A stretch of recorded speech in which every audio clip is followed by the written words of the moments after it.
Nesse momento eu quero receber o Padre Marcelo.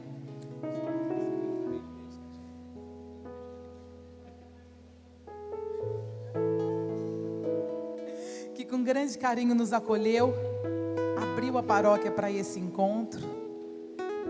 Eu quero agradecer, Padre, tudo que o Senhor fez pela gente, todo o apoio, não é verdade? Ele que vem na continuação dessa manhã, que é o processo que a gente quer, de cura, de abrir os corações, para que logo depois, terminando a tarde, a Fernanda pode vir com a parte mais intelectual, que é da inteligência emocional. Então nós estamos passando por um processo de cura interior, reconhecendo, sendo aquilo que o grupo se propõe, sermos homens e mulheres que reconhecem e que conhecem verdadeiramente Jesus, para assim depois nós entendermos como os nossos sentimentos e as nossas emoções dominam a nossa vida. Então que todos vocês recebam agora o Padre Marcelo e que vamos rezar agora e vamos clamar o Espírito Santo para ele. Vamos rezar mais uma Ave Maria agora, para que Maria abra o coração dele, direcione a pregação dele, que o Espírito Santo venha, toque o coração dele, conduza o sopro do ouvido dele do que precisa ser proclamado nesse momento. Que todos os sentidos dele nesse momento sejam entregues ao doce poder do Santo Espírito. Que as palavras sejam proclamadas conforme a vontade de Deus. Santo anjo do Senhor, meu zeloso guardador, já que a ti me confiou a piedade divina, sempre me rege, me guarde, me governe, me ilumine. Amém.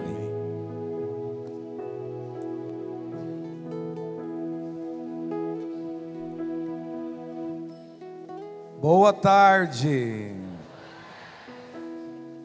Que bom estarmos aqui para viver esse momento de espiritualidade, e é bom poder partilhar um pouquinho com vocês, por mais que o domingo para os padres é sempre mais difícil, ainda mais quando se tem que celebrar 7 missas, é mais cansativo ainda, mas para Jesus a gente faz todo esforço.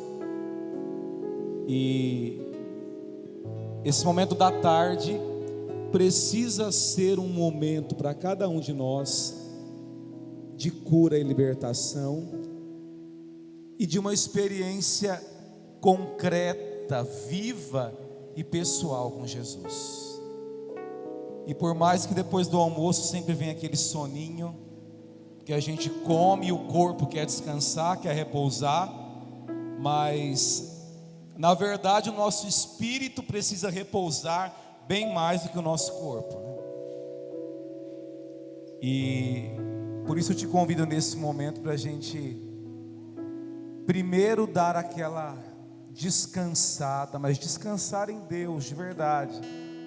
Porque a gente começa a conversar, começa a querer falar um com o outro, a gente vai se agitando e a gente se esquece que primeiro a gente faz aquele repouso e de verdade esquecer algumas coisas que nos agitam, nos irritam. Então, enquanto nós vamos cantar, vamos fechar os nossos olhos e pedir a Deus nesse momento que acalme mais uma vez o meu coração, a minha vida, tudo que às vezes fica martelando o dia inteiro na minha cabeça. Eu quero, Senhor, ouvir a Tua palavra. Eu quero, Jesus, estar atento a tudo que o Senhor vai soprar em mim. Obrigado, Jesus, por este momento tão especial que o Senhor me dá. E aqui quero estar mais uma vez nos Teus braços, Jesus.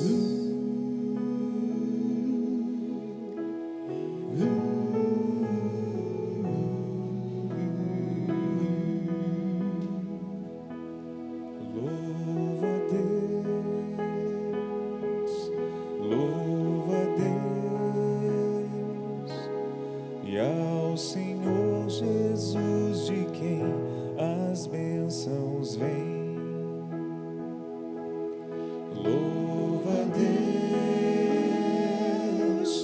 Louva a Deus e ao Senhor Jesus, de quem as bênçãos vêm.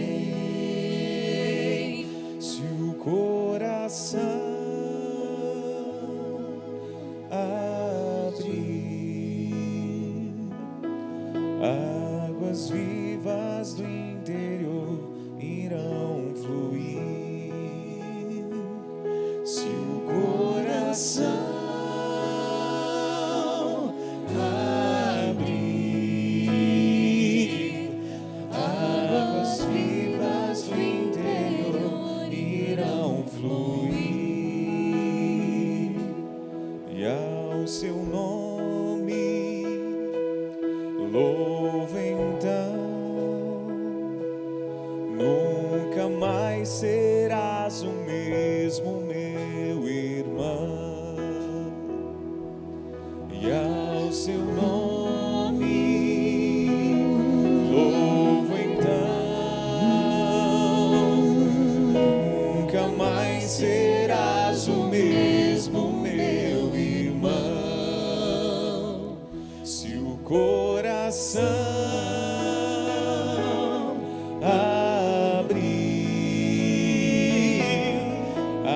águas vivas do interior irão fluir. Se o coração abrir, águas vivas do interior irão fluir.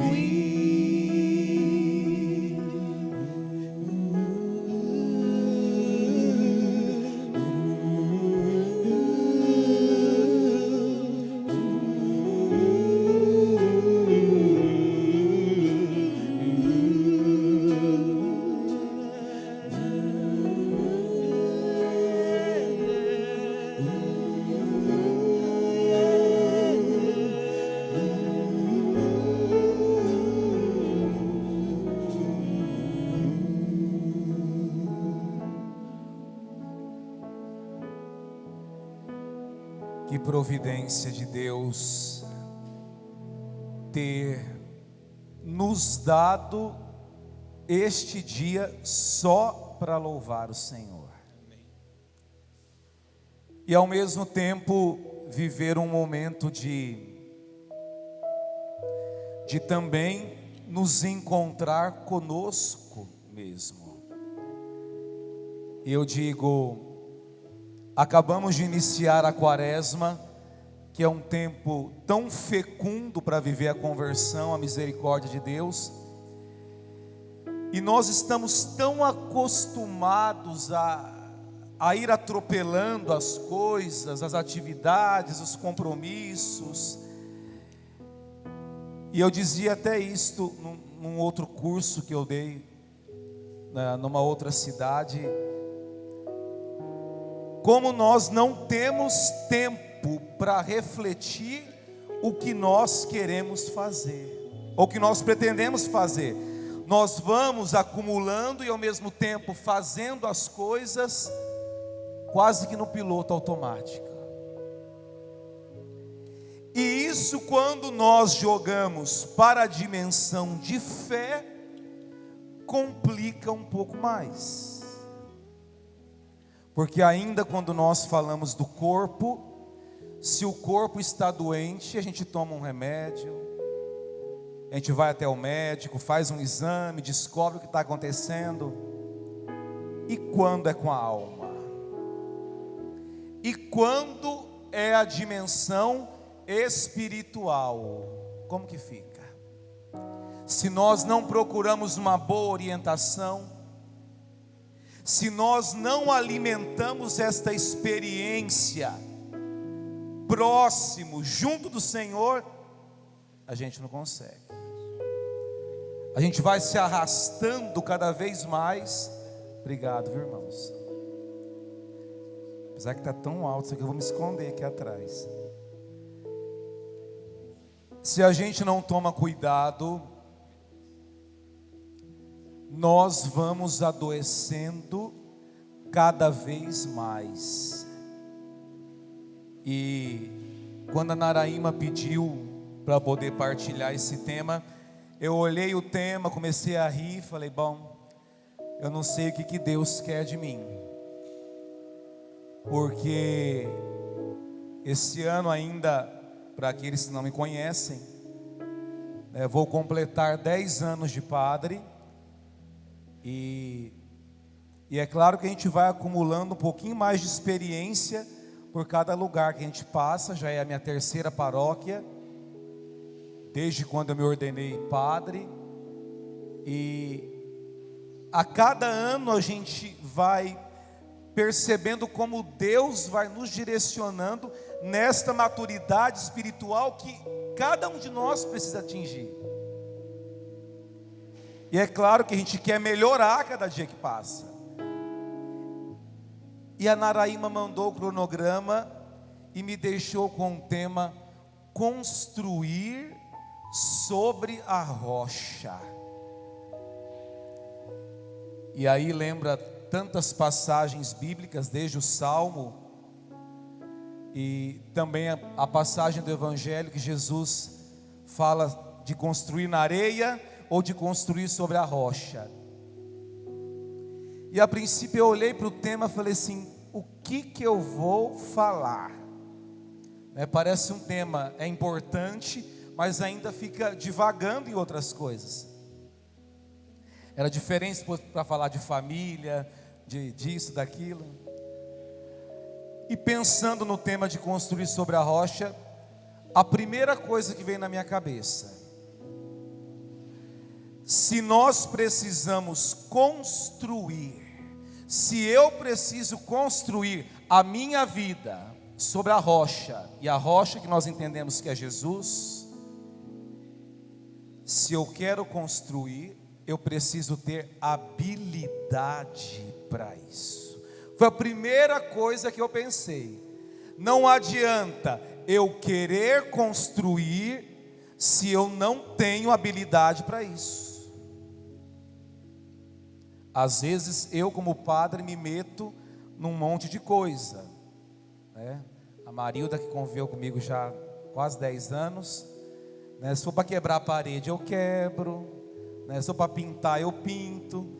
Mas se esse ventilador parar de funcionar, eu não sei mexer com fio. A parte elétrica não tem jeito, vai ficar tudo parado, porque eu não construí ou não me interessei a ter essa habilidade. Talvez mesmo não estudando elétrica, se eu ficasse atrás de alguém que entende, eu aprenderia um pouco. Mas me faltou esse interesse para adquirir tal habilidade. E aí está o X da questão. Hoje todo mundo quer construir, todo mundo quer rezar, todo mundo quer ser santo, todo mundo quer fazer um monte de coisa, mas esquece de querer ou de buscar a habilidade para isso. Então eu vejo que esse é um primeiro ponto que a gente precisa discernir aqui nessa tarde, e pedir para Jesus abrir a nossa cabeça. E essa é uma preocupação que eu também tenho como sacerdote. Não adianta a gente ter 50 mil, 10 mil católicos que não vivem o Evangelho, que não buscam o amor, que não experimentam a misericórdia, que não querem escutar a igreja, que desconhece os documentos da igreja, que não pegam a Bíblia para se orientar dentro de casa. E aí eu digo, meu Deus, se até a gente quando criança se metia a fazer um bolo ou ajudar a fazer alguma coisa em casa, sem o livro de receitas, sem a orientação, a gente não consegue fazer. Pode ser que vá experimentando até uma hora que talvez dê certo, Mas se nós somos batizados, se os nossos pais nos encaminharam na fé desde pequenininhos, o que eu tenho feito para me orientar melhor? Eu tenho buscado as orientações necessárias para que eu tenha uma vida de fé sólida, né? E a gente precisa dar esse passo. E muitas vezes eu brincava em algumas homilias, eu dizia que nós não podemos ser católicos do salário mínimo, que é aquele católico que só vai na missa de domingo e olhe lá, né? É muito pouco. Jesus quer o meu máximo, Jesus quer o meu tudo, porque Jesus nos dá o tudo que é dele. Ele deu a vida para nos salvar, ele morreu na cruz pelos nossos pecados, e aí ele espera esse retorno nosso, e às vezes não vem, não chega. Por isso que a nossa igreja católica tem que se deixar incendiar cada vez mais pelo fogo do Espírito Santo, e para dizer assim: eu vou à missa, eu me reúno com os irmãos, eu comungo, para que durante a semana eu consiga fazer alguma coisa, como Jesus fazia, andando nas ruas, cumprimentando as pessoas, levando uma palavra, dando um bom conselho. E eu digo, as pessoas hoje estão carentes demais, muita carência, né? Carência de um olhar, de escutar. Eu tenho partilhado muito isso com especialistas.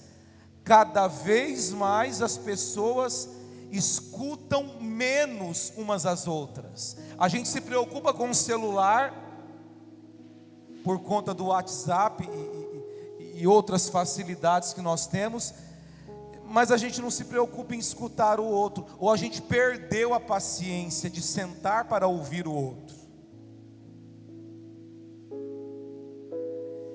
E a gente precisa retomar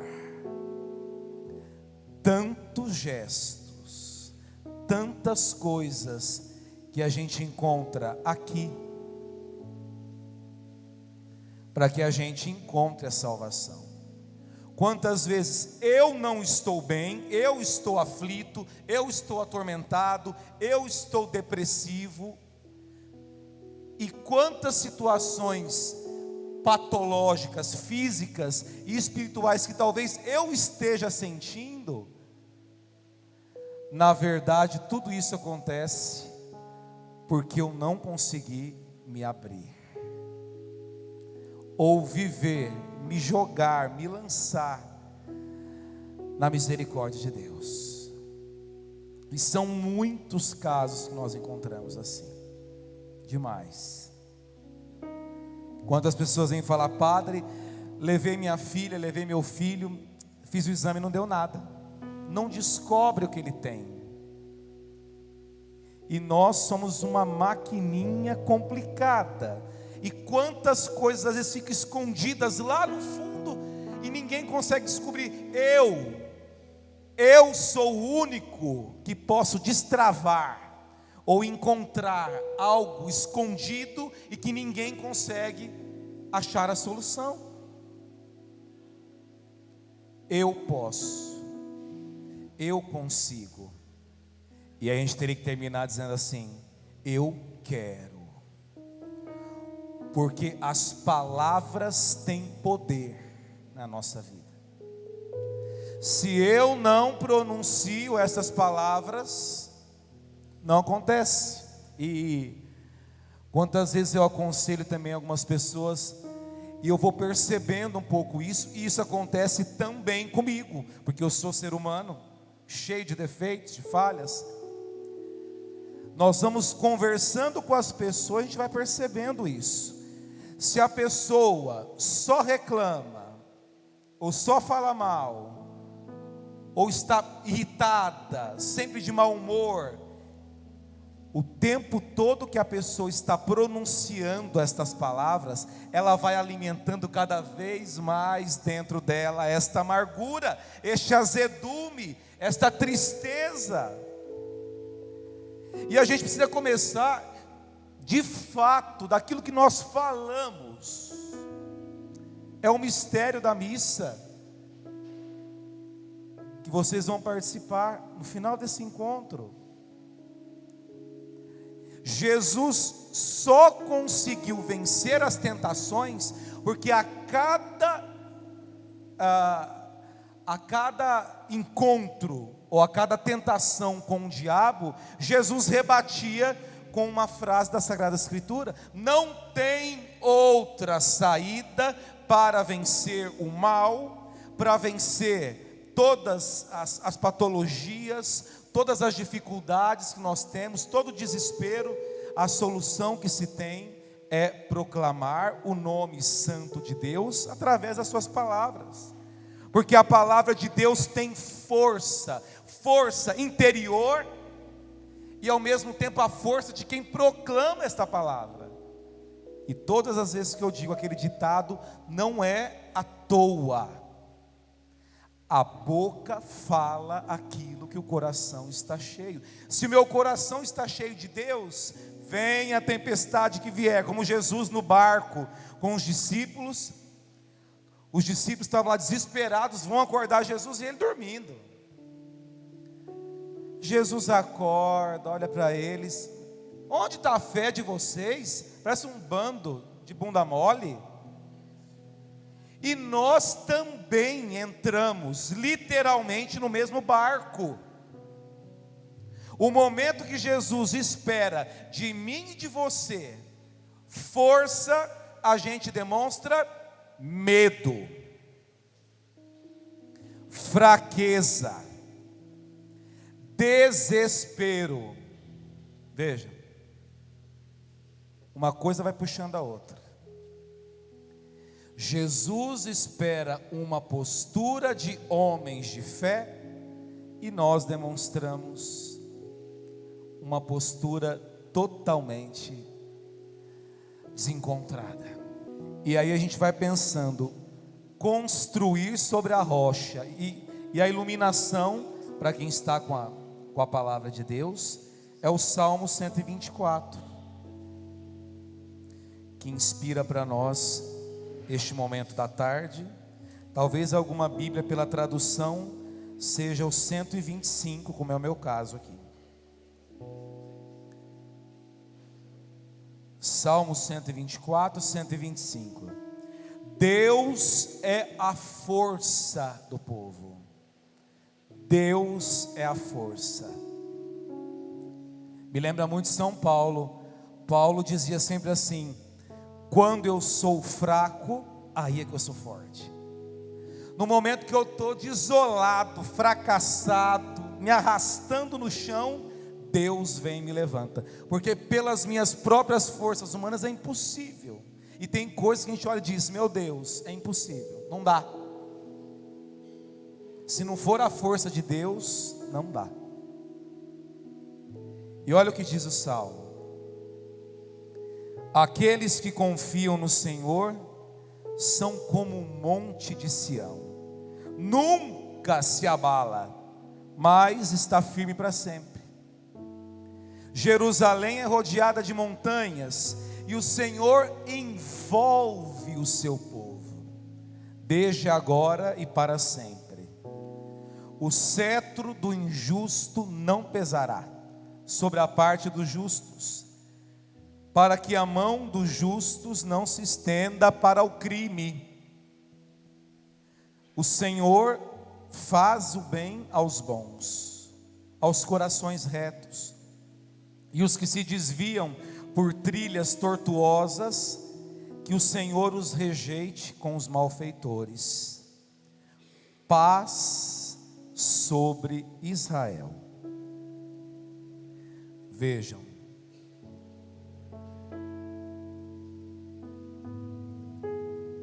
construir a nossa vida sobre a rocha é ter a certeza que Deus nos envolve com o teu amor. E envolver é proteger, é nos abraçar, é nos entender, é chamar a nossa atenção, é nos corrigir quando é necessário.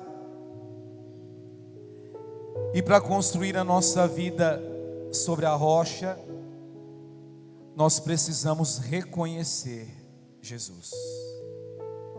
Não adianta saber quem Ele é.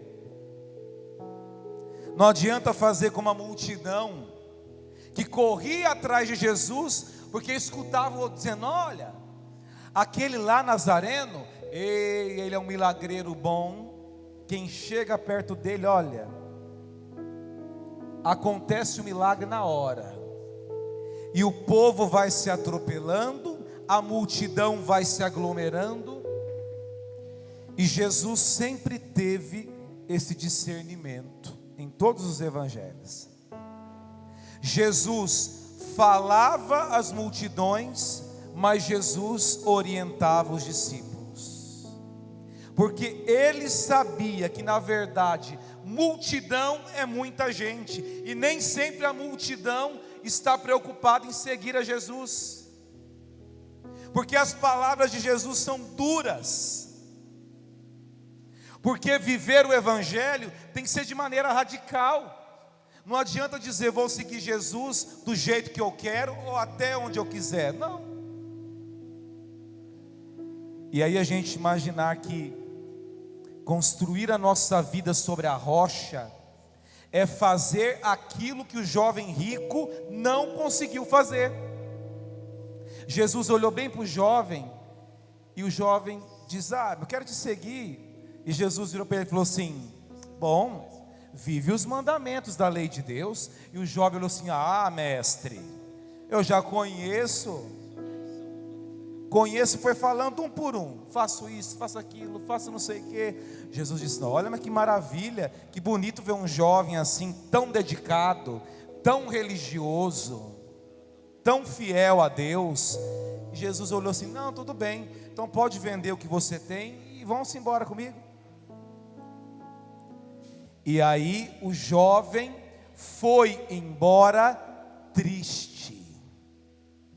E vejam essa marca, porque ele poderia ter falado: tenha dó, vou vender o que eu tenho, e ido embora feliz para dizer assim: esse homem é louco. O jovem sabia que Jesus era o melhor que ele podia ter.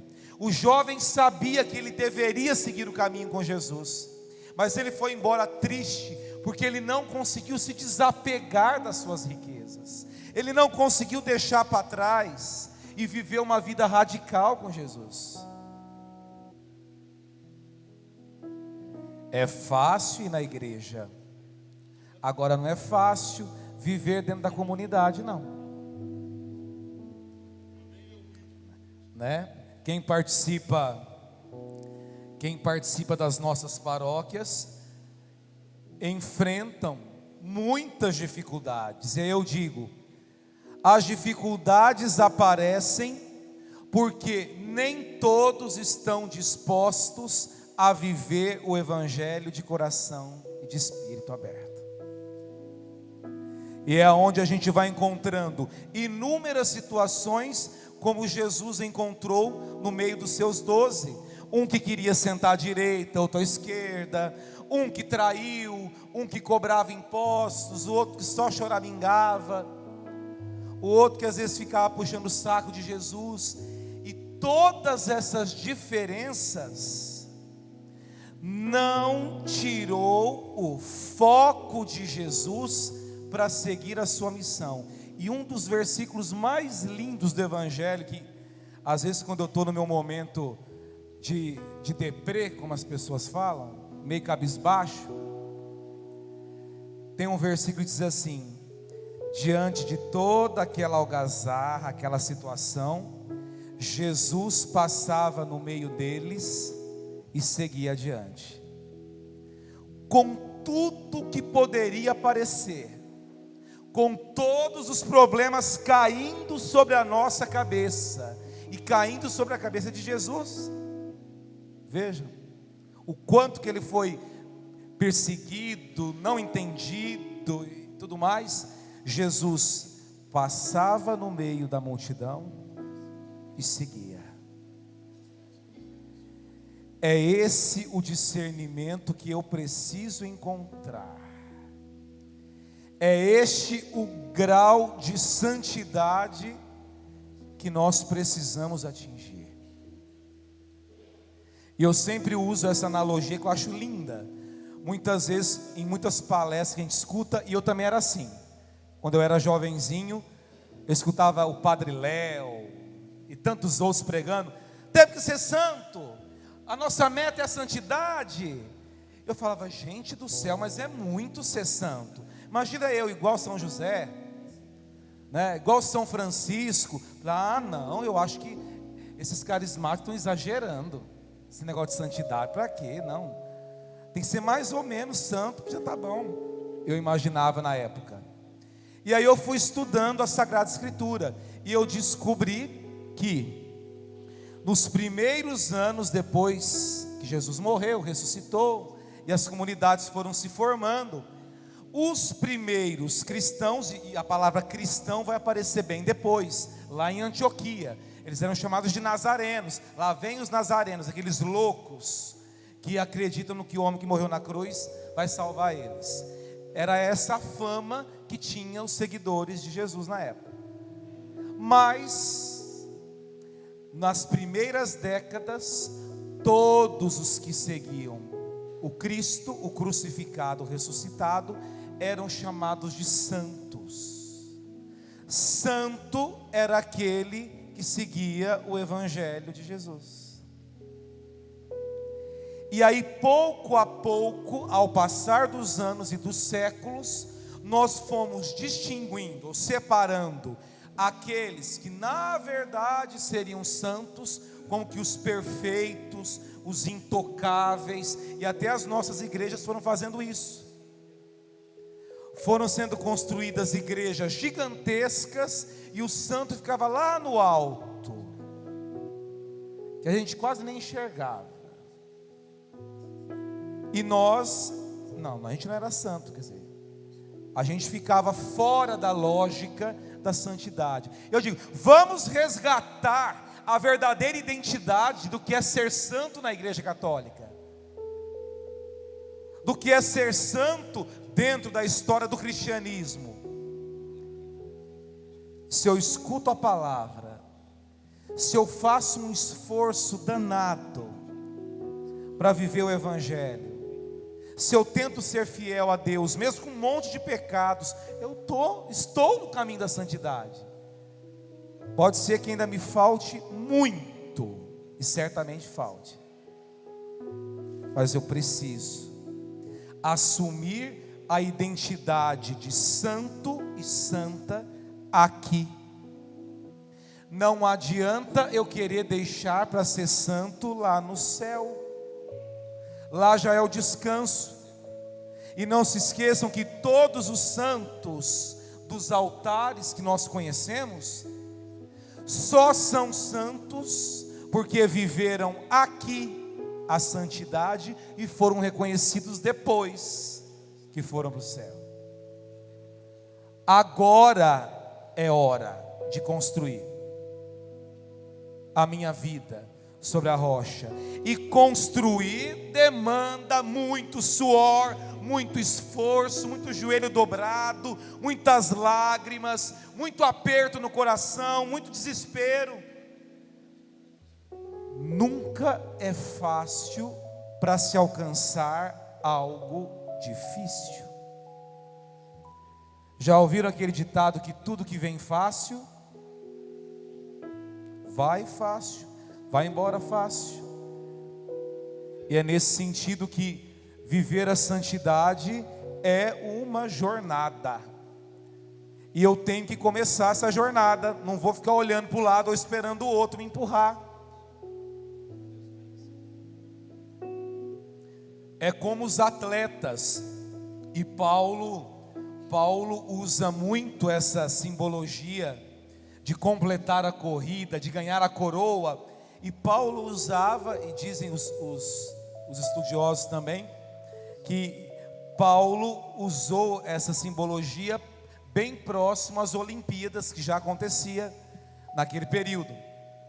E Paulo usa essa expressão: completei a minha corrida. E como os atletas, todos os atletas precisam se preparar fisicamente para a jornada. Tem que fazer muito alongamento, muita dieta, muito exercício. E aí eu diria para vocês: qual está sendo a nossa dieta espiritual? Que alongamento nós temos feito? Que exercício espiritual eu tenho praticado na minha vida para conseguir terminar a jornada e ganhar a coroa imperecível que Paulo cita às suas comunidades? Porque a coroa de louro das Olimpíadas murcha, o tempo destrói.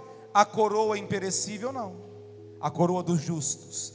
Esta coroa ganharão aqueles que completarem a corrida, que completar essa jornada. Então todos esses preliminares espirituais, ou eu assumo agora, ou vai ser tarde demais. Não posso deixar para amanhã. Eu preciso fazer hoje.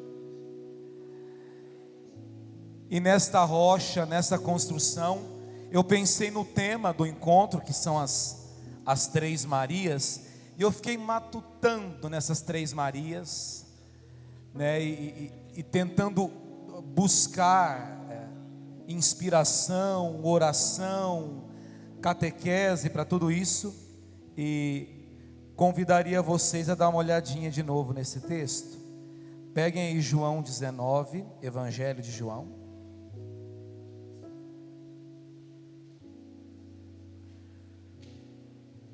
João 19, versículo 25. E eu fui lendo de novo, e descobri algo interessante aqui, que eu ainda não tinha percebido. João capítulo 19, versículo 25. Vejam aí. A mãe de Jesus, a irmã da mãe dele, Maria de Cleofas, e Maria Madalena estavam junto à cruz. Jesus viu a mãe e ao lado dela o discípulo que ele amava. Então disse à mãe: mulher, eis aí o teu filho. Depois disse ao discípulo: eis aí a tua mãe. E dessa hora em diante, o discípulo a recebeu em sua casa. E vejam que esse trecho extremamente teológico, muito mais do que histórico, do que real, mas é pensar aquilo que está por detrás do texto, me apareceu algo que foge da realidade. No texto diz que estava aos pés da cruz as três Marias, três mulheres que se colocam aos pés do crucificado, porque todos os homens, todos os discípulos tinham abandonado, tinham fugido, estavam com medo de também serem pegos e morrer naquele momento. Restaram algumas mulheres que ainda persistiam em acompanhar o seu mestre até o fim. E quase sempre em todas as pregações, nas histórias, a gente escuta só falar dos discípulos, porque os discípulos acompanhavam, os 12 estavam ali juntos, e a comunidade de Jesus se abriu muito mais do que aos 12. Os 12 se destacam por lembrar as 12 tribos de Israel. Mas imagine o número e o grande número de mulheres que acompanhavam Jesus. Olha para a nossa igreja hoje. Se não são as mulheres nas nossas paróquias, nas comunidades, né? O que seria de nós homens? sem as mulheres na igreja. E naquela época não era diferente. As mulheres, com certeza, um grande número delas se abriu ao Espírito e ao Evangelho e se converteram com nosso Senhor. E prova disso que aos pés da cruz estavam essas 3 Marias. De repente, do nada, João coloca assim: bom, e Jesus da cruz vira e fala para a mãe com o discípulo amado. De repente aparece esse discípulo amado no meio das 3 Marias. E sempre quando João no seu evangelho coloca, aparece o discípulo amado, está querendo dizer que esse discípulo amado não tem nome, e esse discípulo amado sou eu, é você que está lendo, é você que está escutando. Somos nós que, crentes no Filho de Deus, vivemos a palavra hoje na nossa vida. E veja que maravilha. Quer rocha melhor do que estarmos aos pés da cruz com Jesus? Não tem. Então, quando nós olhamos toda a inspiração das meninas, pensar este dia de hoje, iniciando o tempo da quaresma, é fazer com que cada um de nós seja uma daquelas 3 Marias, seja o discípulo amado que se coloca aos pés de nosso Senhor. A cruz é o símbolo por excelência, não só da quaresma, mas de todo o cristianismo, de toda a igreja católica. É a cruz o símbolo. E a cruz ganha forma, ganha peso, ganha solidez, quando da cruz o Senhor oferece no altar o corpo e o sangue, a alma e a divindade.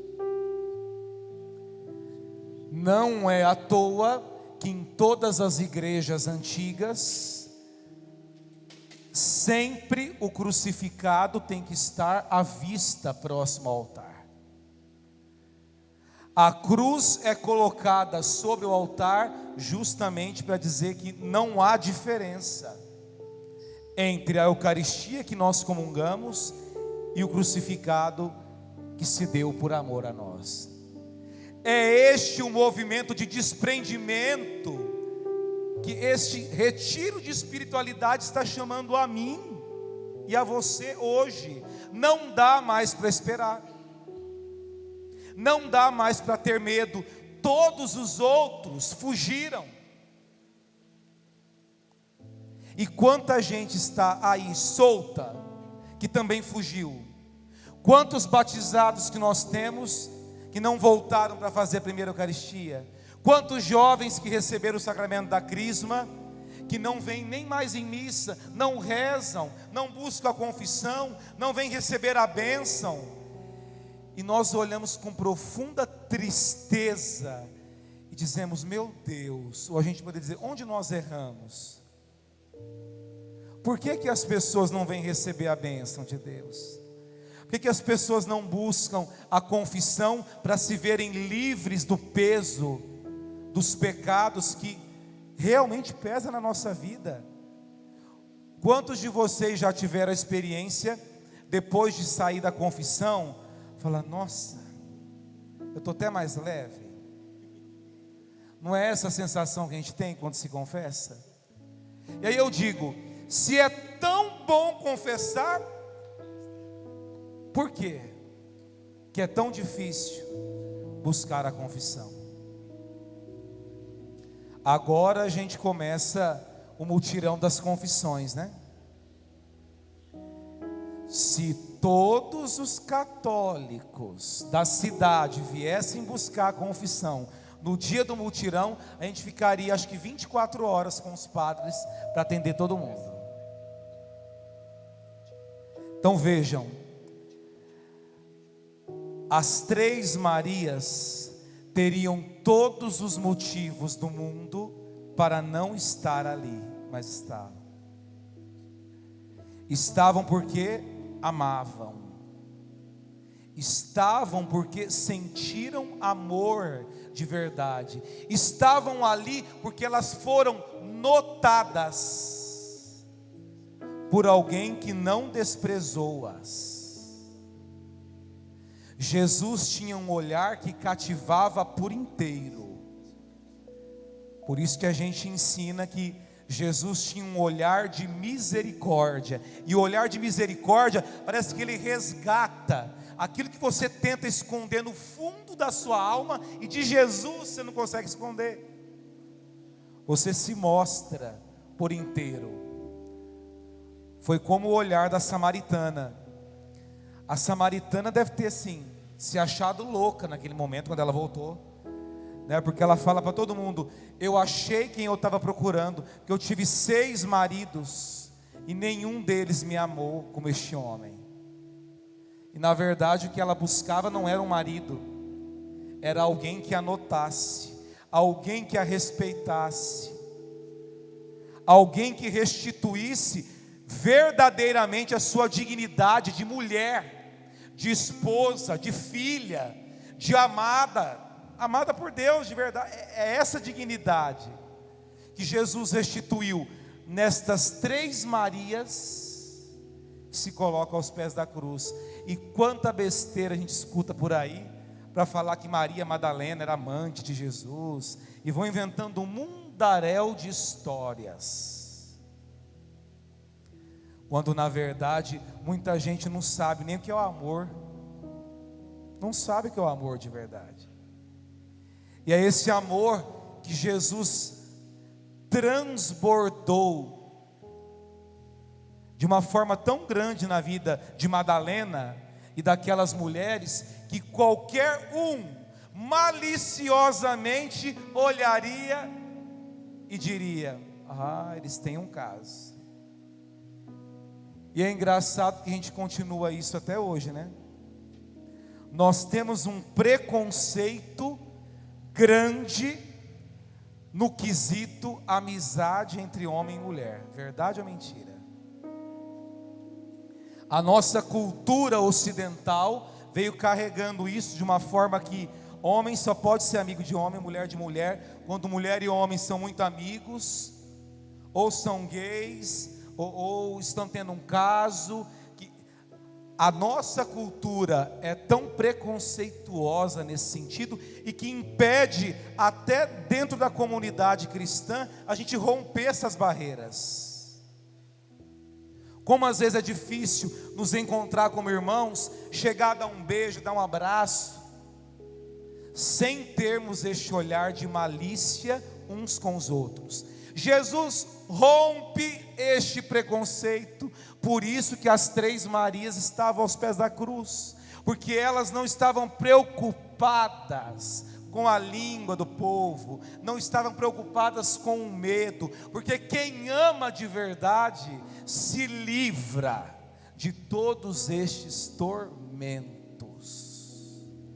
que ficam como fantasmas nos rodeando. E quantas pessoas que às vezes me procura para uma direção espiritual tem esses fantasmas ao seu redor e não consegue se livrar deles, e algumas até escutam as vozes, porque ainda não conseguiram ter essa experiência concreta de estar, ou de construir a minha vida sobre a rocha. E esta rocha, ela realmente é firme, é sólida, porque a minha vida se firma na cruz. A cruz é o ponto de partida e o ponto de chegada.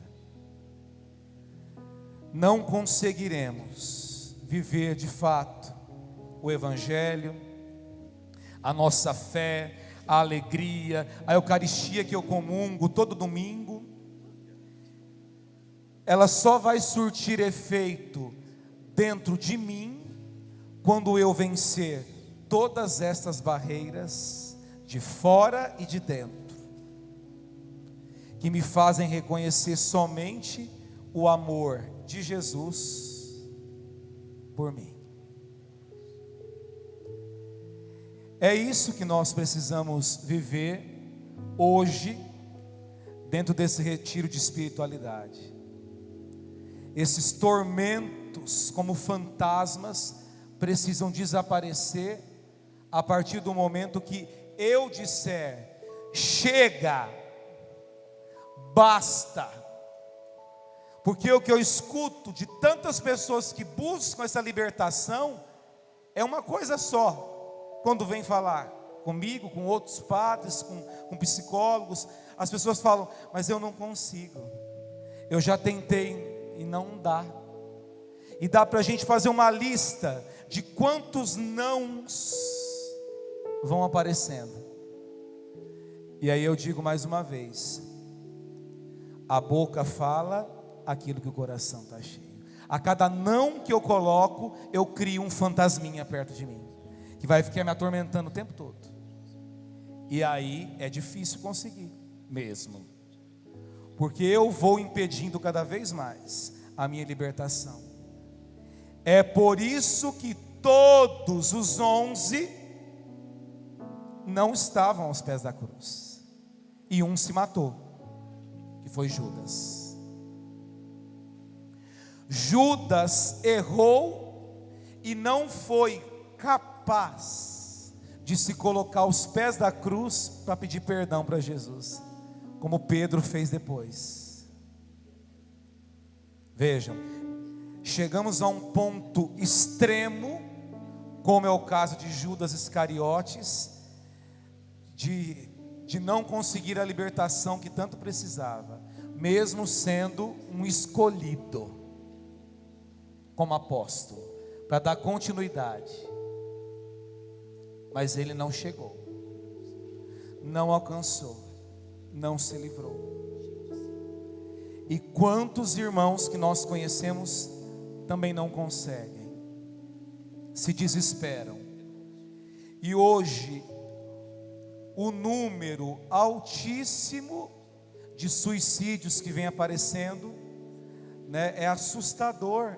E a gente vai se perguntando: meu Deus, como eu consigo tentar salvar uma pessoa e que em quantos casos é silencioso, né? A gente pesquisa pela internet quantos jovens está sorrindo no Instagram um dia e no outro dia se mata, sem um motivo talvez explícito, mas quem convive perto vai percebendo algumas coisas que vão acontecendo.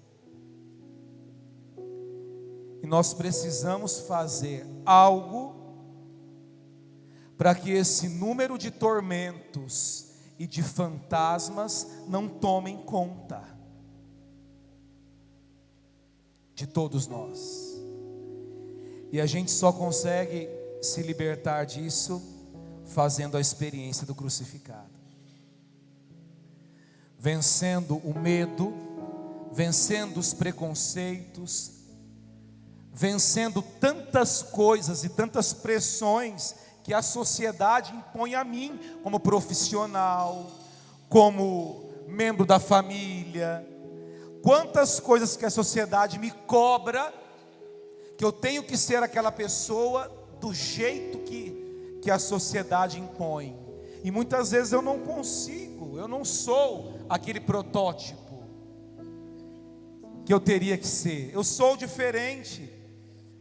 E muitas vezes eu não posso ser diferente, eu não posso pensar diferente, eu não posso agir diferente, porque todos estão me observando. E aí eu acabo me condenando e me aprisionando. Só Jesus pode me ajudar a vencer isso.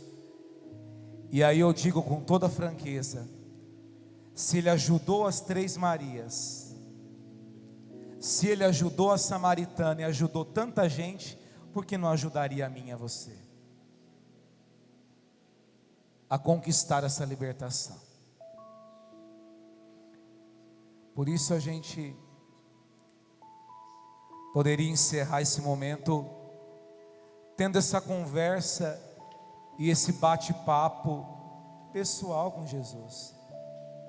Então agora nós não vamos fechar os olhos, nós vamos olhar para a cruz. Quantas vezes a gente olha, e aqui eu vou deixar um testemunho que eu já contei em alguns lugares, que eu vivi lá na Colômbia, quando eu morei lá 1 ano. Tinha uma senhora que era a minha paixão, né? E durante todo o ano que eu fiquei lá, uma comunidade da Renovação Carismática me adotou, entre aspas, como filho naquele ano. Eles não tinham um padre para celebrar para eles e tudo. E aí, sabendo que eu ia para lá, todo final de semana eu estava com a comunidade de vida. Celebrei a Semana Santa com eles, pregava retiro com eles. E tinha essa senhorinha, né, andava para todo lugar, e ela falava muito rápido. Eu falava, pelo amor de Deus, fala devagar que eu não entendo. E eu fui aprendendo, ensinando palavras em português para ela em espanhol. E um dia eu fui tomar chá na casa dela, e eu entrei na casa, fiquei olhando, né? A gente tem mania de entrar na casa de católico, ainda mais carismático, tem santo para tudo quanto é lado, é cruz, é raminho, é terço, tudo. Eu olhava na parede e falei, cadê a cruz? Eu não achava a cruz. Eu fiquei com aquilo na cabeça. Certa hora eu olhei para ela e falei assim para ela, cadê a cruz? Não achei a cruz na sua casa. Ela falou, ai padre, eu tenho trauma da cruz, da época que eu estudava no colégio de freira, quando eu era criança. Eu falei, por quê? Não, porque eu olhava para Jesus e falava, meu Deus, que coitadinho, olha o que fizeram com ele, é muito doloroso. E ela olhava para a cruz como se fosse só o assassinato cruel. Aí eu disse para ela, não, então eu vou te ensinar a olhar a cruz de maneira diferente. E por Deuscidência, na semana anterior eu tinha comprado um livro em espanhol, que o padre no livro dizia que a gente precisava olhar a cruz desde atrás, olhar a cruz de trás, não olhar pela frente, porque Jesus, o homem Deus, morre na cruz, a cruz e o corpo cai como uma porta que se abre para a eternidade. Então o autor dizia, a gente não pode olhar a cruz e ver só aquele homem sangrando, morto, derrotado, sacrificado. Olha a cruz por detrás e perceber que todo aquele sofrimento e sacrifício foi um bem oferecido a todos os homens e mulheres. E tudo aquilo aconteceu por amor, por amor. E quando ela me falou aquilo, eu falei, meu Deus, é agora. Eu já usei o que eu tinha acabado de ler e disse para ela, minha irmã, olha a cruz por detrás. E quando eu contei toda essa história para ela, ela ficou com o olho arregalado para mim, né? E eu senti naquele momento que Deus me usava para curar um trauma de infância daquela senhora que não conseguia ter um crucifixo na sua casa, porque o crucifixo era sinônimo de dor, de sofrimento, e Jesus nunca quis e não quer que a gente olhe para Ele e sinta dó. O sentimento que nós temos que ter ao olhar para a cruz é de um Deus vitorioso. Ele vive e continua vivendo no meio de nós. E eu tenho certeza que as 3 Marias tiveram este mesmo sentimento quando se colocaram aos pés da cruz, de que Ele voltaria, de que Ele não nos abandonaria, de que Ele não nos deixaria sós. Por isso, nos coloquemos diante da cruz e adoremos o Salvador.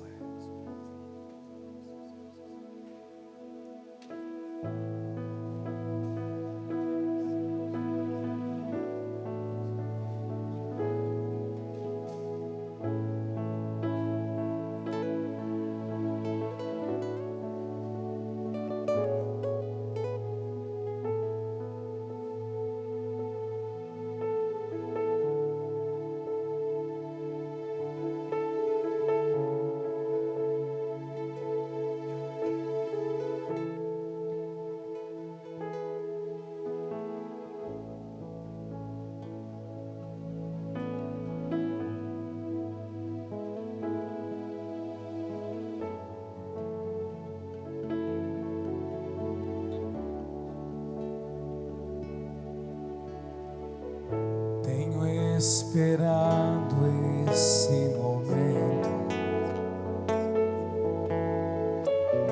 tenho esperado que viesses a mim,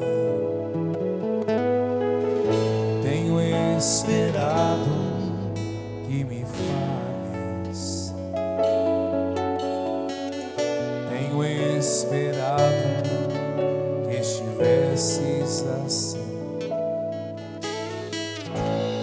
Eu sei bem que tens sofrido, sei também que tens chorado. Eu sei bem que tens sofrido, pois permaneço ao teu lado.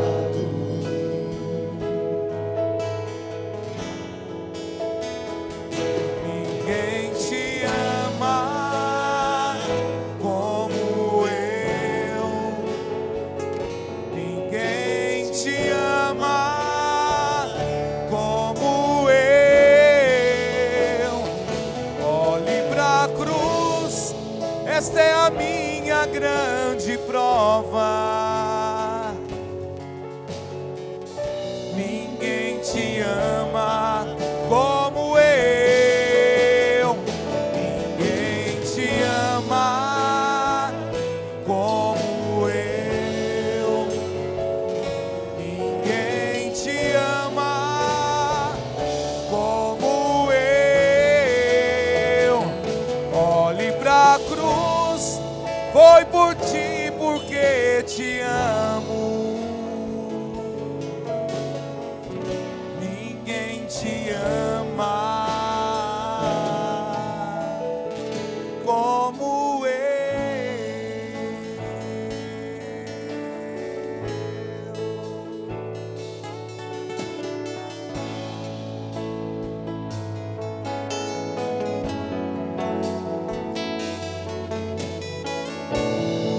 Eu sei bem o que me dizes, ainda que nunca me fales. Eu sei bem que tens sentido, ainda que nunca me reveles. Andado ao teu lado, junto a ti permanecido.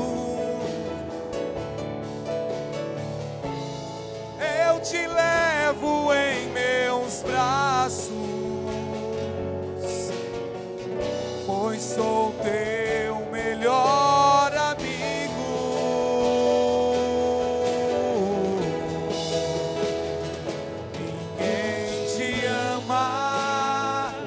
Como eu, ninguém te ama como eu. Olhe pra cruz, esta é a minha grande prova. Ninguém te ama como eu.